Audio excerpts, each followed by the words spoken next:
We've firmly established that we're not the best dreams creators in the world. Playing dreams rather than creating is definitely our forte. While we might not be able to tell you the difference between a not gate and an exclusive gate, we have played almost 10,000 different dreams. Through the many hours we've spent devoted to this mad passion, we've picked up a thing or two about what makes a good dream.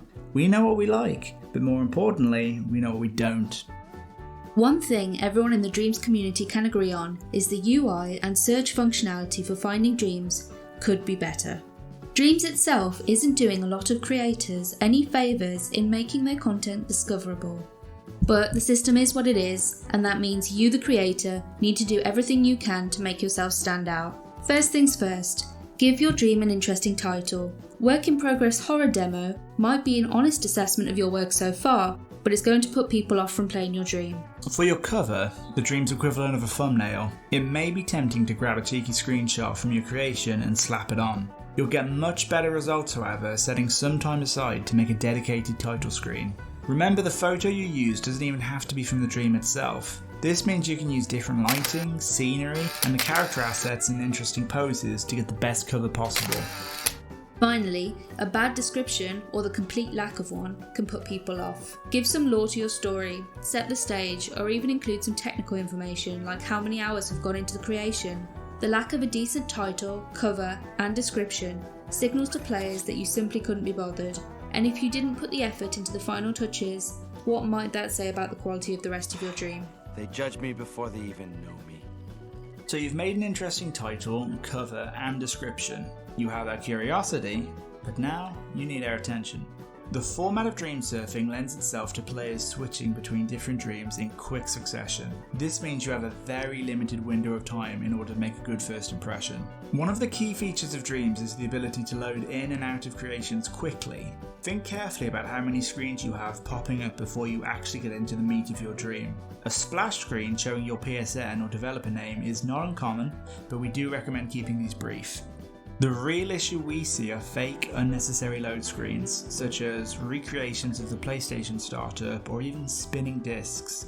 They might be a nice touch if you're making a dream make or a stylized old school game, but otherwise these are unnecessary and they kind of show a lack of respect to your player's time.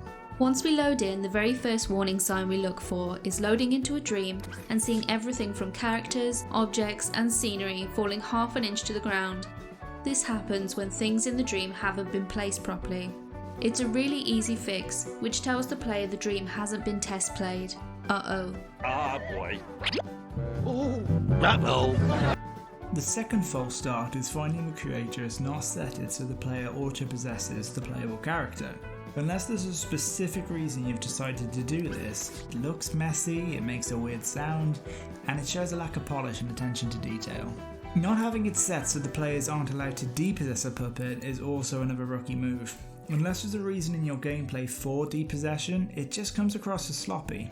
As I said, we know diddly squat about creation, but even I know how to stop depossession. You open up one menu and cut a wire. It's like the easiest bomb defusal ever. Finally, don't bombard the player with 100 different controls right from the get-go. Having to spend the first 5 minutes studying your control scheme is simply too steep a learning curve for someone who wants to jump straight into the action. If your control scheme is complex, try introducing different buttons gradually in a carefully crafted tutorial, or at the very least teach controls in an engaging way. If you're enjoying this video and want to support the content we make, please remember to like, share and subscribe. Dreams is a sort of beautiful illusion of games development, and good presentation keeps the magic alive. Bad presentation reminds the player that this was all made by some dude in his underwear. Spelling, grammar, typos. There's no reason for these sorts of silly mistakes unless English isn't your first language.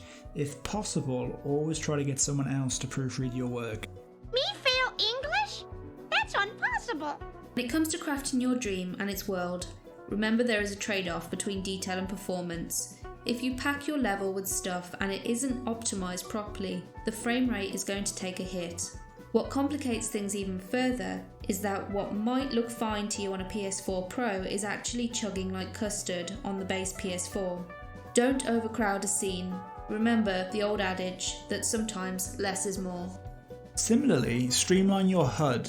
Think about what is absolutely necessary to stick on the screen and get rid of the rest. Anything that's left, try and get it looking as sleek and professional as possible. You also need to make your world seamless. If there's a hole in the world like a great black pit, it'll be filled with players who inhabit it. Plug holes in the environment and make use of physical barriers and invisible walls when needed. Good game design could be an entire video by itself. You might be technically sound when it comes to the tool sets in Dreams, but actually making games requires a little bit more than that.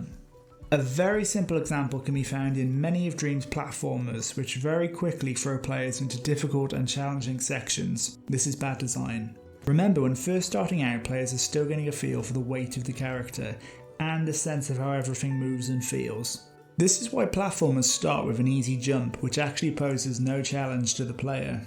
Difficulty isn't the point. The purpose is to get the player used to judging distances and controlling the momentum of the character. Another example found in Dreams are checkpoints. As we've already said, because of the format of Dream Surfing, you need to be doing everything you can to hold a player's attention. If you aren't placing enough checkpoints and a player dies and loses a lot of progress, frustration's going to kick in and they're going to find themselves playing a different dream. The easiest way to learn good game design principles is to go and play similar games to the genre you're making and observe them with a more analytical lens, the same way a budding writer would another piece of literature. Ask yourself why developers have made certain choices, such as the time it takes to open a box or the speed your character moves. Where health pickups spawn and why combat areas are shaped the way they are probably a lot less random than you might think. Bugs are bound to happen. They occur all the time in big name games which have entire QA teams set up to find them.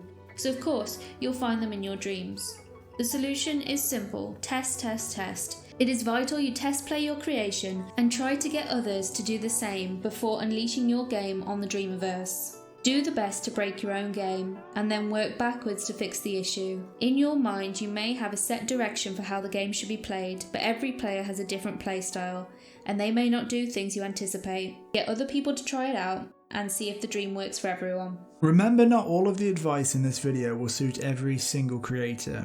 Some of you may want to make an extremely challenging platformer with no checkpoints, or you might fancy yourself a Banksy-esque eccentric who needs no fancy cover for their game. Dreams was built on the concept of creative freedom and expression, and at the end of the day you're in no way bound to any of these rules. But if you are a new creator chasing players and likes, they're certainly worth considering. Thank you for watching, we hope this helps. If you can think of any other general advice or disagree with any of our points made in this video, we'd love to hear what you think in the comments below.